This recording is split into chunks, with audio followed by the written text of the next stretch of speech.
Hello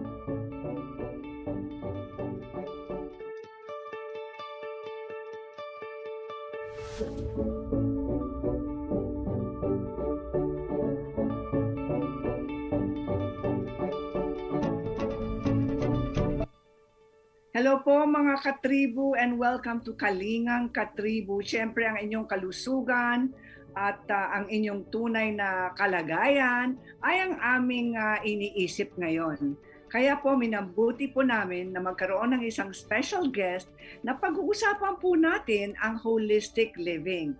Ano kaya ang ibig sabihin ng holistic lifestyle?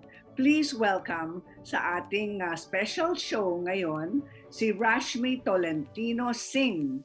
Siya po ay isang institutional science practitioner and teacher, yoga teacher, naturopath, healer, at CPA. Siya po ay isang consultant din on cultural management and curatorship. Psychologist din siya po, kaya esperto po ito sa health and wellness. Please welcome Rashmi Singh. Hi, Rashmi. Hi, Cory. How are you? O, tingnan mo, napaka-elegante naman siya. Alam po ninyo, si Rashmi ay merong isang line ng mga products na napakasarap, na napakasustansya, pero pag-uusapan po natin mamaya.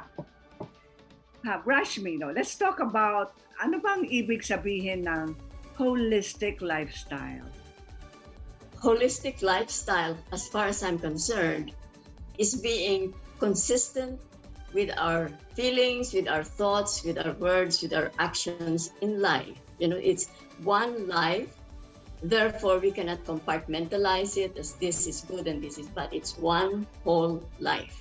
Okay. That's what holistic means. Okay, so Rashmi, sinabi niyo, whether it is good or it is bad, bahagi pa rin yan ng buhay natin. That's what you're saying. Yes, that's what I mean. That everything we have to accept and embrace within our lives and move on as one, not as fragments. Ayun, not as problems. Tama ang sinasabi mo, not as problems. Bakit? Why does that happen? And at what point does sickness come in? A lot of times, sickness comes in when we are not consistent in our lives, when there's conflict between what we think, what we feel, and what we do, and what we say. Iba-iba yun, you know, so there's a big confusion, and therefore there's a turmoil within us. And the moment may turmoil na yan, mahirap na yan, magkakasakit na kasi naguguluhan na yung kabuhayan natin.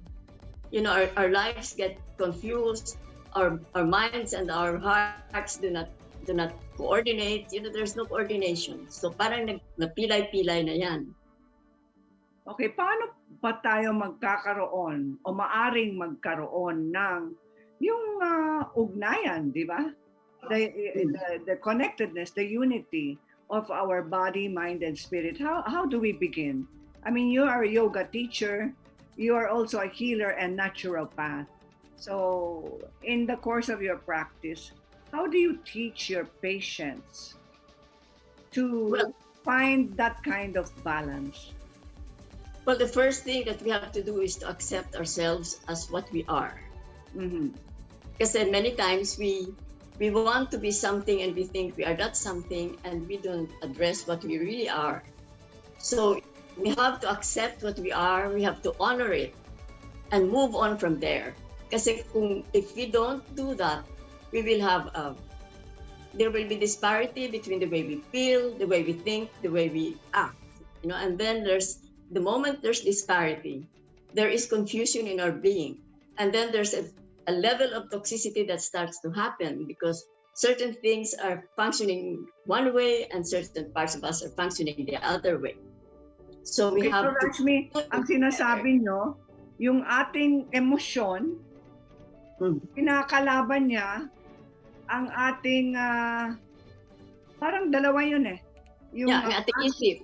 Ating isip, kinakalaban niya ang ating emosyon. At vice versa, no? Yeah. And then we don't walk our talk on top of that. You know, iba yung sinasabi, iba yung iniisip, iba yung ginagawa.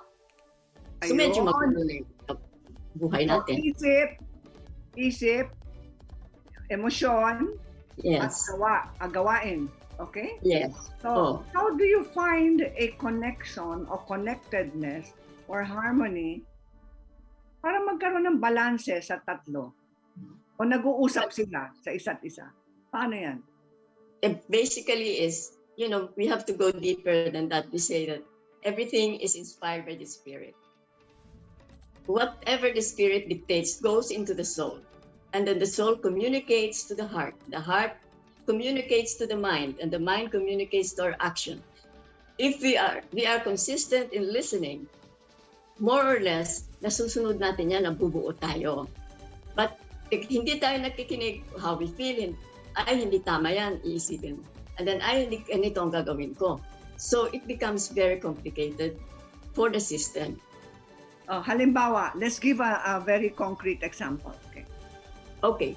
For I'm thinking about a difficult situation here, like a cancer, for example. Okay. What we call cancer, is nothing but toxicity. Why is there toxicity? Because it doesn't start with what we do with our body. It starts with the way we feel. The feeling muna. It starts from there. The feelings that are suppressed or that becomes toxic. And then all of a sudden, the feeling and the mind, ay hindi naman tama yan, ganyan, and so on and so forth. So there is a conflict already there. And then the way we live our lives daily, there's so much conflict. This is not good for me to eat, but medyo masarap, kainin ko na lang, Ayun. And mukhang mabait naman yung mama na yan or yung tao na yan, but hindi ko yata gusto yung So there is a judgment there already. So there's a certain level of toxicity that is brought about by a negative judgment of others. So it happens in relationships, especially like in families and relationships, whatever relationships we have in our business, in our daily lives. There is all these suppressed feelings, and what we express is not exactly how we feel. What we say is not exactly how we feel, and the way we act is not exactly how we think. So there's so much conflict going on that drives everything within us so confused that even our physical body, our organs, or our glands get all confused. No, so wala na. How should I say? There's hypertension, which is very common, and so on and so forth. And then at the end of the day, because of all the suppression, there's the body is not able to cope with cleaning itself up. So that's why we say that there is this toxicity that builds up, that becomes a tumor, that becomes a whatever we call it. Okay, ang sinasabi nyo, bawal ang mga nag-iipon ng galit. Huwag tayong ipon ng hindi maganda. Okay, bawal ang nag-iipon ng galit o kinikim-kim natin. Alright, hindi natin nilalabas, hindi natin ni-express. Masama pala yun, mga katribo. Bakit masama, Rashmi, in all the many years I have known you as a teacher? Because eventually, that will have to be expressed, no? Kim-kim ka ng kim-kim hanggang, it's like a volcano, hindi ba? Nandyan lang sa loob, sige, tambak ng tambak, kim-kim ng kim-kim. And then one day, puno na, there will be an eruption. And sakit, ang tawag natin doon is sakit. Ayun. There's a heart attack, there's a whatever, I don't want to call them names. Of course. Bakit? This is something about Rashmi, no? Ayaw niyang bigyan ng pangalan yung mga iba't ibang di kanais-nais na baka maaring mangyari sa buhay natin, no? So, why don't you want to name it? To say because it? For me, one of the things that happens when we name it is we accept it. And then, hindi ba? So it becomes a part of us. Correct. Pero pag wala yung pangalan and then we try to change, ay hindi maganda yung pakiramdam ko dito. Palitan ko, pagandahin ko, baka meron naman ako makita mas maganda. I can say the worst things that I feel in a better way, and it will make the other person feel better. It will make the situation better. I will feel better. At the end of the day, who likes to feel terrible? Di ba? Okay. So, example, yung bawal nag-iipon ng negatibong emosyon, ng mga hinanakit, yung mga galit, yung mga inis, yung mga kalungkutan. What would you say to that person right now? Ipunin mo naman yung maganda sa buhay mo. Mhm. You know, if we learn how to forgive and we learn how to be grateful, we will see many things in our lives that are pleasant. You know, there's always something good in every situation, in every person, and in ourselves. So, yun ang ipunin natin, yung magaganda. Huwag yung mga hindi maganda, yung mga nakakalungkot, yung mga nakakagalit. Huwag na natin ipunin yun kasi ayaw natin yun. Ba't natin iniipon, you know? Ayun. So really, it's the attitude, ano ha? Yes. But kaya lang, mga katribo, yung attitude na yon, yung ating paningin, whether tama, mali, or negatibo o positibo, tayo ang pumipili nun eh. Yeah. Diba? We have the power to choose. Yeah, every moment we are making a choice. So why not choose something that will make you feel good? Why are you going to choose something that doesn't make you feel good? Diba? Okay. So, kahit yan ang sitwasyon mo, di ba? Let's say kahit nakapaligid yung mga challenges natin sa buhay, nakapaligid yan sa buhay natin, we still have to see the good in all of that. That's what you were saying. Yeah. Yes, at the end of the day, we say that there are no accidents, there are only incidents of our choices. So we make this choice. You feel that it's not right, then make another choice. Change it. Make another decision. Change it. Wag natin ipagpilit-pilit yung hindi maganda sa pakiramdam natin. Yung hindi ba? Yung nakakasakit sa iba. Because wala naman, it doesn't serve anybody any purpose that would enhance it. Okay. Anybody. So Rashmi, ang sinasabi nyo, mga katribo, makinig po kayo ng mabuti. If I understood you correctly, sinasabi nyo, ang negatibong emosyon na kung matagal nang iniipon natin sa ating puso, ating kaluluwa, sa ating kaisipan, ito po ay balang araw balang araw ay magiging karamdaman. Yeah, because it becomes toxic, it becomes poison. Ayun. Yeah, so, nandun sa loob, lalabas at lalabas yan sa katawan natin. And that is when we recognize it as pagkakasakit. Ayan. So in short, yan po ay lason. Ilason talaga. Ang lason nanggagaling sa loob natin, hindi nanggagaling sa labas. Okay. Kaya pala, sinabi ni Hippocrates, ito rin ang tinuturo ng mga sages, all the wise men of the world and wise women of the world. Nasabi daw nila, ang paghihilom ay nasa loob natin. The healer is inside. Tama True. ba yan, Rashmi? Totoo. Yeah, I've been working with people with all kinds of situations. And I always tell them, I am only a catalyst. I am somebody who wakes up the healer within you. Kasi hindi ko pwedeng palitan yung isip mo. Hindi ko pwedeng palitan yung pagkiramdam mo. I can just point out what is happening to you, and you have to change it. In that change, you heal yourself. Ayan. It's like decision, heal yourself, right? All right. So, step number 1, huwag iipunin ng mga negatibo. Step number 2, tanggapin ang sarili at ang ating sitwasyon. Step number 3, please correct me as I go along. Yes. Kailangan makita natin ang kabutihan sa buhay natin. Kahit sa tingin nyo, masyadong problematic ang buhay nyo o buhay natin. Look for the good. Hanapin natin ang pwedeng pasalamatan. Right. Look for the thing that we can give thanksgiving for. di ba? Yes. Thanks. At yung hindi natin mahanap, patawarin na natin. Kasi ikaw lang naman ang masasaktan pag hinanap, pag kinimkim mo ng kinimkim yung galit mo. Okay, malapit na ang Holy Week, di ba? We are in the Lenten season now.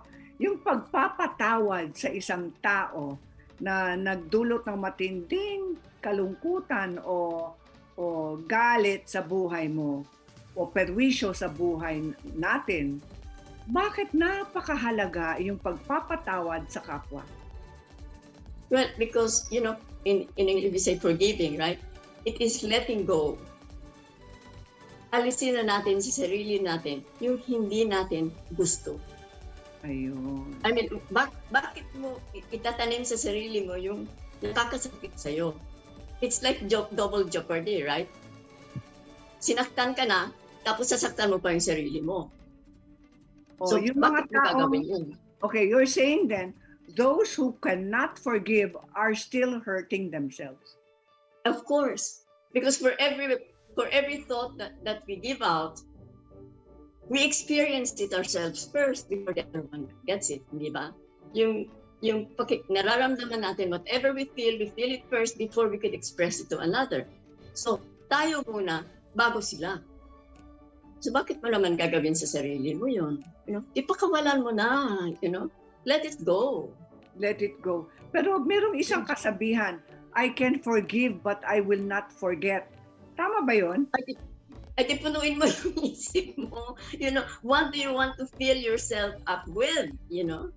I was talking to some people, matindi ito, who were part of the Holocaust, you know, whose family were part of the Holocaust, you know? So they say, Rashmi, I can forgive, but I cannot forget. Ito mga Jewish people, ano? We remember the lessons that we learned from it, the things we should do and we shouldn't do. But let go already of the memory of pain, because we have already transcended that, we have transmuted it into a learning process. Ayun, tama. Okay, so yan ang larangan ng ating kaisipan at ating kaluluwa at puso. Paano naman ngayon ang katawan? Alam ko na gumawa kayo ng isang napakasarap, napaka masustansyang line ng products. Ito po ay ang Niyog Ra. Sa aming pagbabalik po, mga katribo, huwag po kayong aalis.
Be updated sa news and happenings KaTribu. Hatid ng Daily Tribune sa inyo ang mga balitang napapanahon sa loob at labas ng bansa. Kami na ang bahala sa paghahatid sa inyo ng mga latest and reliable news. We got you covered sa programang Tribune News on Q. Mapapanood mula umaga hanggang gabi, Lunes hanggang Biyernes sa Daily Tribune Facebook page at Tribune Now on YouTube.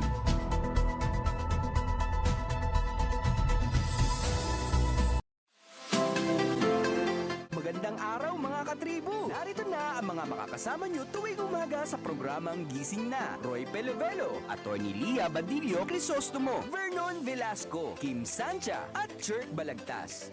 Abangan ang programang Gising Na mula alas 8 hanggang alas 9 ng umaga sa Facebook page ng Daily Tribune. Ilabas na ang mainit na kape at samahan kami sa inyong pag-almusal, mga katribo.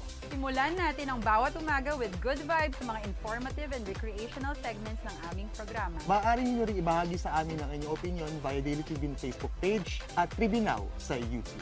Makichika na rin sa latest showbiz happenings mga katribo. Kaya naman, magkita-kita po tayo mula Lunes hanggang Biyernes, alas 8 hanggang alas 9 ng umaga at magsama-sama po tayo sa Gising na!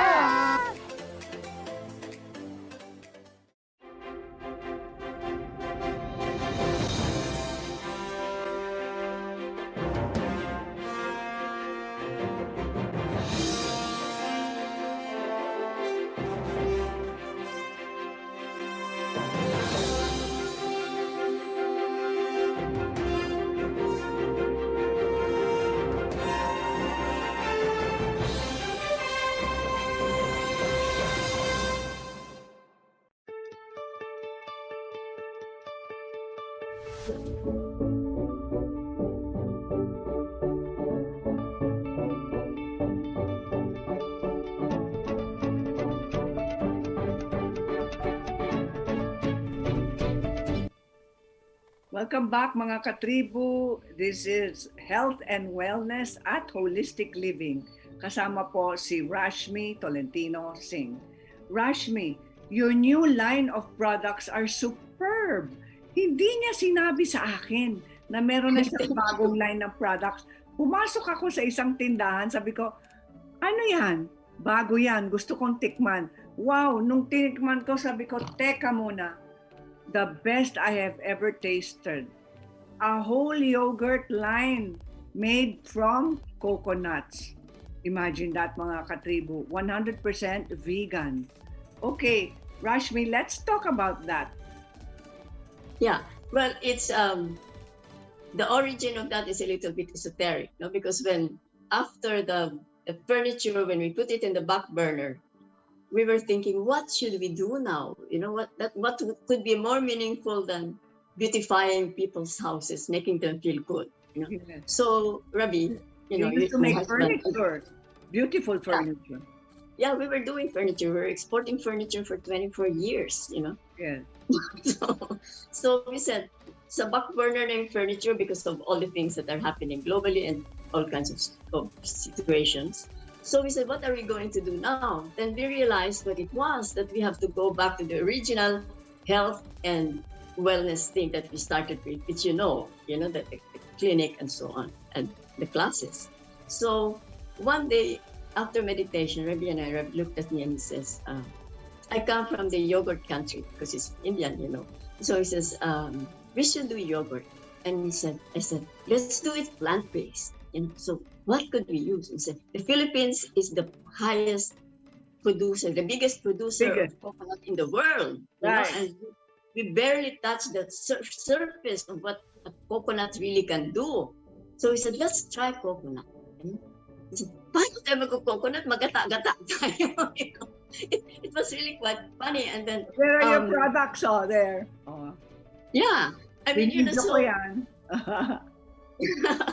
so in other words, you know, one thing led to another. We did a lot of research, a lot of studies, and so on and so forth. Then we came up with a coconut yogurt using lactobacillic thing, you know, the culture. And then some people came and said, "Oh, I'm very sensitive to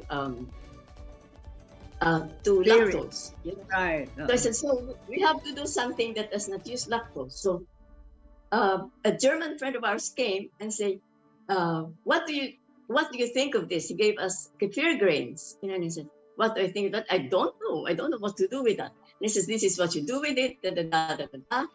And we started cultivating it, and we used it as the culture for the coconuts. That's why you have the coconut kefir. Napakasarap. Yeah, masarap siya. And then it's full of probiotics. So, Cory, you know what it does? As I said, yung patawarin mo na yung masama sa'yo, is what it does is when it enters us, it is called para changing of the guards. You know, it repopulates the gut. So yung pangit na bacteria, pinapaalis na sa katawan natin at pinapalitan nila. Yan, the good And- bacteria. Yeah, it's the kefir that we're talking about is a microorganism that is so rich in probiotics that it takes the place of the bad bacteria that causes indigestion, for example. So immediately when you eat that, people say, in 24, 48 hours, our digestion has improved. So we said, oh my God, this is really something we've got, we've entered into something that is really needed at this point in time. Yes.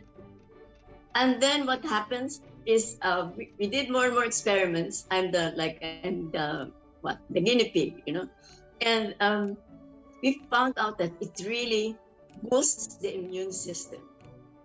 So people whose immune system are kind of low, when they keep on eating this kefir, coconut kefir, the immune system goes up. It becomes stronger. Right. Okay, let's see this video because I videoed myself eating your yogurt and your kefir. Alam po ninyo, mga katribu, napakasarap. If you are a yogurt lover like me, at saka gusto nyo 100% vegan, naku po, napakasarap. At hindi lamang yan, regular ang pagpunta nyo sa CR. Wala na kayong constipation. Let's get healthier, everyone, with the power of fermented foods and kefir. Do you know that it can improve your immune system, your digestive system, bone health, and studies have shown it can even fight cancer? So come over and join me for a healthy breakfast with kefir, products made by Niyog. There's kefir yogurt, there's kefir coconut. Kefir itself, pure and simple and clean. This is what you call clean food. Fermented veggies and now juices. Oh. Anything to make us healthier and stronger. Take a look at my lovely papaya with kefir yogurt.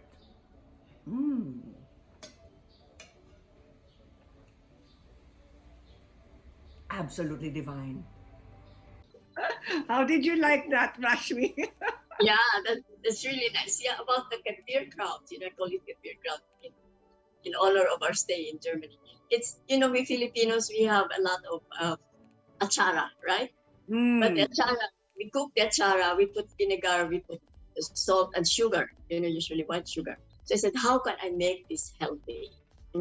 So I experimented. I said, what if I use, just great raw vegetables? Let's say we start with papaya because we have the charang papaya, right? So right. How do I make it healthier? Then I used kefir instead of vinegar, and no sugar. And the only salt I use is the Himalayan salt, which is also full of minerals, and fermented it for a while.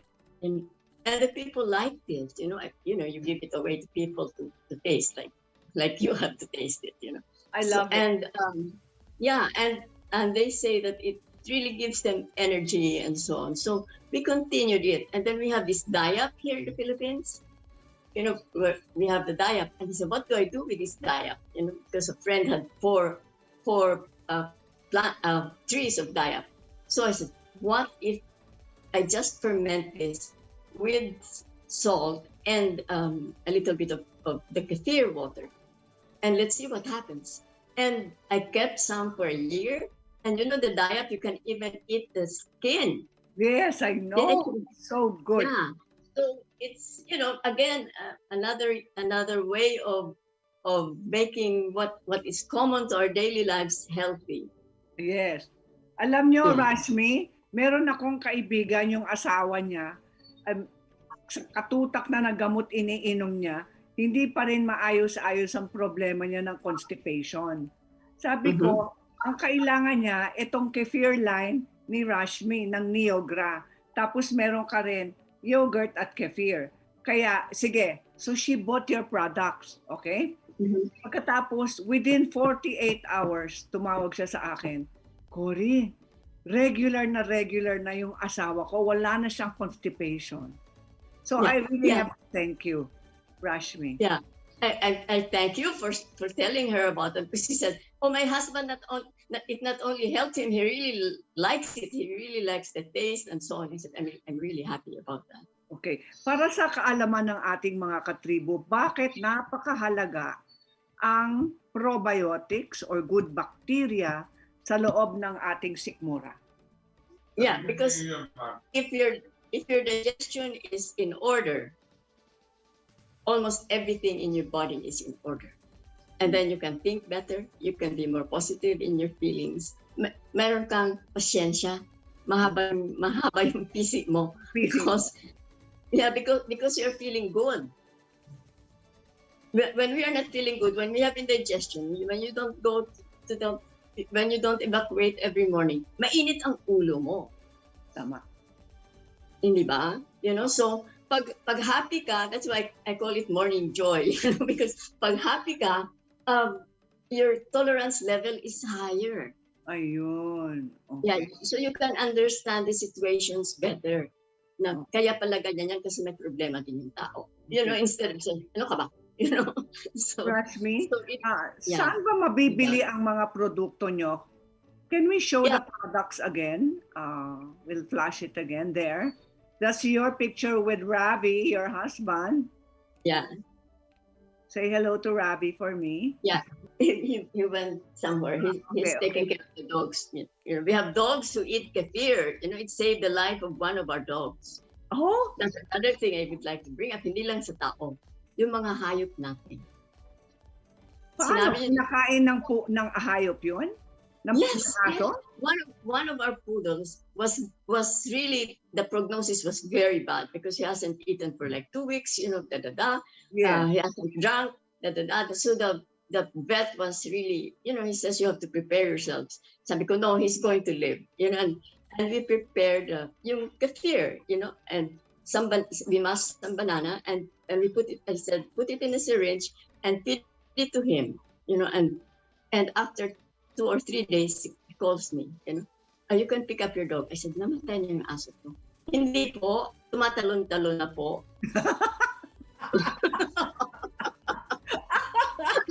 Pero you had to feed your dog. This happened like, I don't know, 6 years ago, and he's here. He's 12 years old. You Oh, know, where's your dog? Gusto natin makita yung aso nyo. Narad, come here. Come. Dapat makita natin kasi miracle story ito.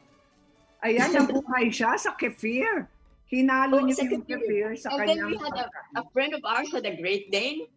You know, he had galis everywhere in the body. The hair has fallen down, you know, and blah, blah, blah, blah, blah, blah, falling off. I mean, and then another friend of ours whose dog was helped by the kefir said, oh, you better go to Rashmi and ask about the kefir. That was like 3 months ago or more, maybe 4. But after like 2 months, you know, the itchiness disappeared.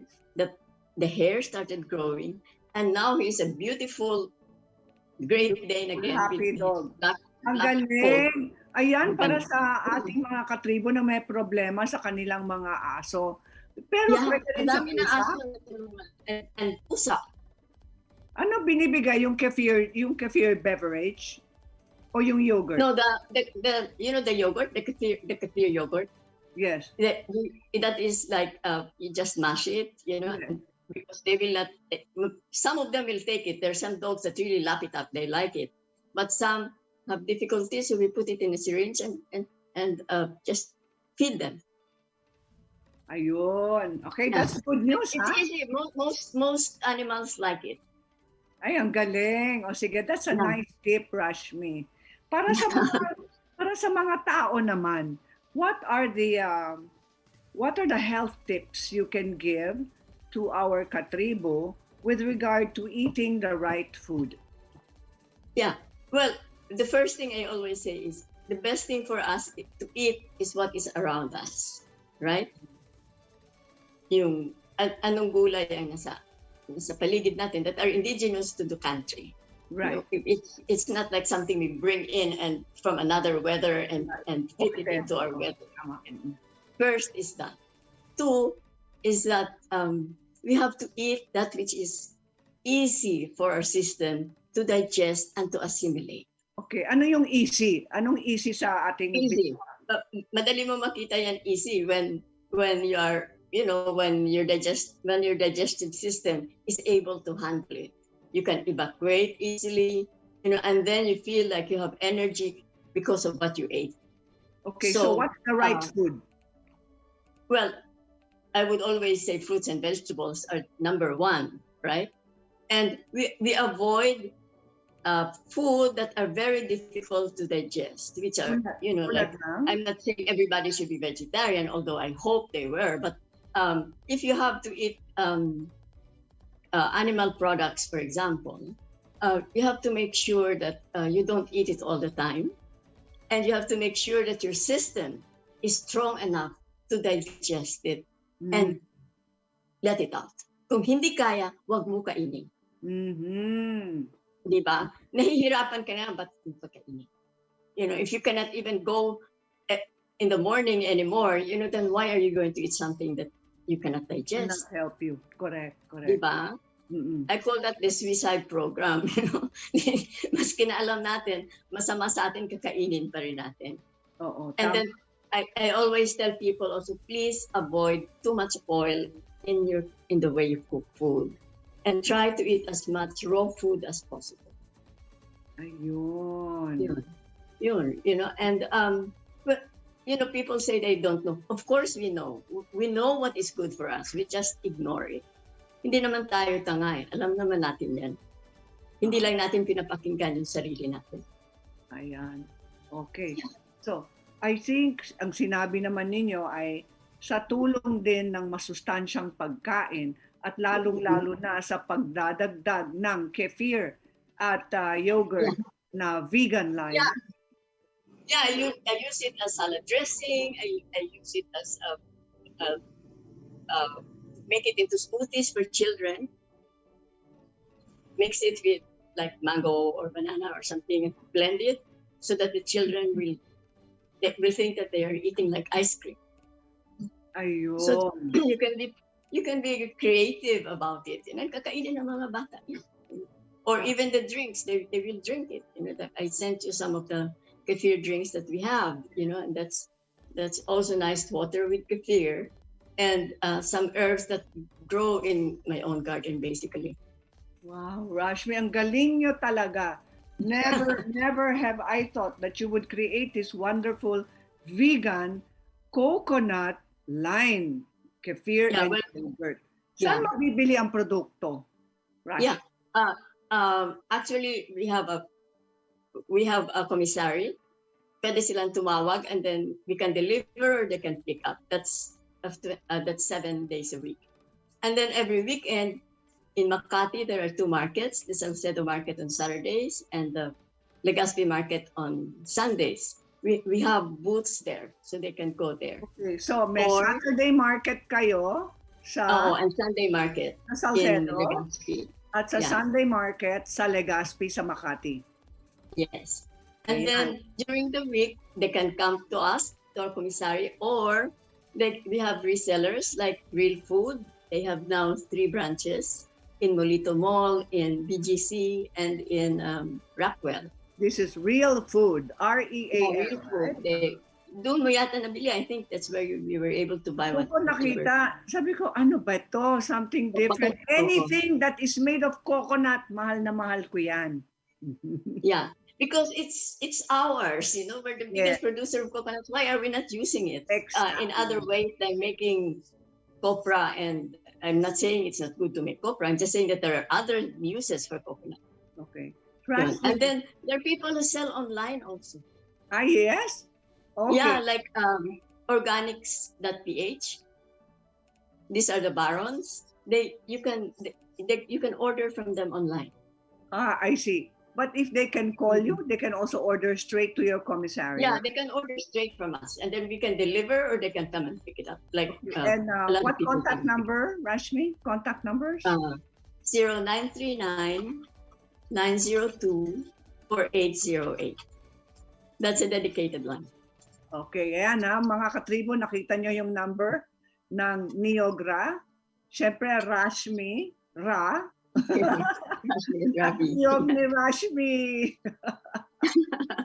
Okay, last advice. When you sent me your message, I said, oh my God, she doesn't know it's from us. Right, correct. Now I know, and I love it. So I want to share the good news with our katribo. It is never hopeless, mga katribo. There's always hope with the help healthy always. food. And we never know what the universe has for us. Can you imagine? We were doing health, and then we went into furniture, and then we were forced to go into health, and we got this the inspiration to do these products that are so much more meaningful to our lives than the beautiful furniture, I guess.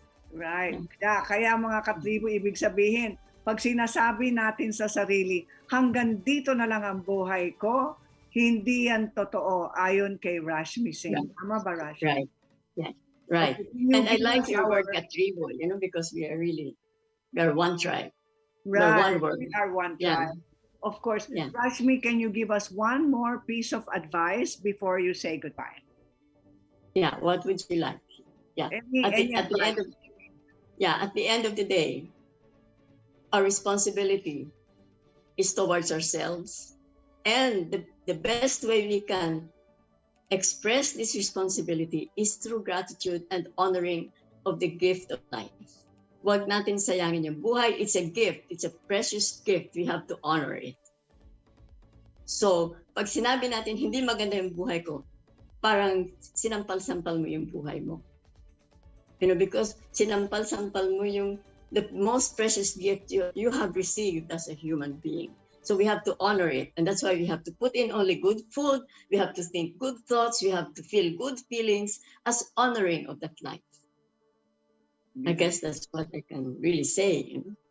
Thank you so much, Rashmi, for sharing your wisdom with us and your beautiful golden heart. And thank you for making me healthier. Thank you, Cory. Thank you, Cory. We've been friends for forever. So I know, forever and a day. yeah. Thank you, Really. Rashmi.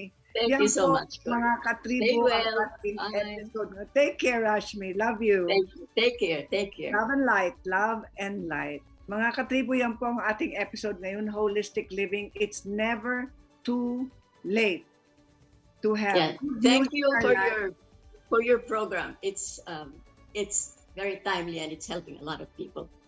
Thank you so much, Rashmi. God Kaya bless. nakipag-zoom ako sa iyo. Otherwise, I wouldn't have done it. Malaking milagro at himala na pumayag sa interview ito. Kaya, I told her, I'm going to do a Zoom thing with Cory. You're gonna do it? I said, yeah, I'm gonna do yes! it. O, tingnan mo. Mapalad talaga tayong lahat ngayon, mga Tayo katribo. lahat. Thank you for yun ang watching, mapalad mga ang mapalad. katribo. See you again next week. Ito po si Cory Quirino para sa Kalingang KaTribu. Stay safe, everyone, and always be healthy. God bless you.